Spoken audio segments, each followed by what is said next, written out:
Sualdo Dino është një i ri korçar i cili prej 10 vitesh është i pasionuar pas fotografisë. Ai tregon se më tepër e tërheqin portretet e njerëzve, por edhe gastronomia, të cilat i pasqyron në fotot e tij.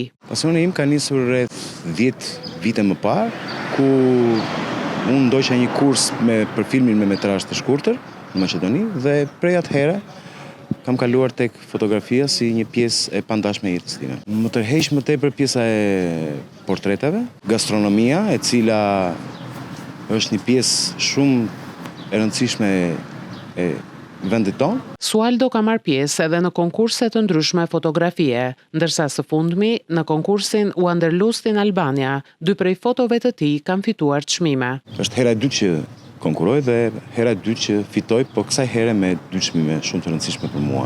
Një ishte çmimi i publikut dhe tjetra ishte për kategorinë fotoreportazh. Kësaj here fotot e U Anderlustin Albania u shfaqën edhe në panairin e turizmit në Berlin, ku shumë prej fotove të mia, si kryesisht gastronomia, fshatra turistik dhe peizazhi, ishin pjesë e botimeve dhe broshurave të panairit Berlinit. Sualdo është duke punuar për të krijuar një fotoalbum nga gastronomia, si dhe një festival të fotografisë, së bashku me fotografin tjetër Ergys Baki. Projektet e mia për momentin në vazhdim janë një fotoalbum i dedikuar ushqimeve tradicionale shqiptare, si pjesë e gastronomisë të përditshme të vendit tonë. Dhe një pjesë shumë e rëndësishme është që për qytetin e Korçës do të sillim një festival fotografie së bashku me fotografin tjetër korçar Ergys Baki, i cili kësaj here do të ketë në plan zanatet dhe artizanatin e vjetër, i cili është tashmë në zhdukje. Brenda pak muesh, qytetarët korçar, por edhe vizitorët do të kenë mundësinë të shijojnë festivalin e fotografisë të organizuar nga 2 fotografët.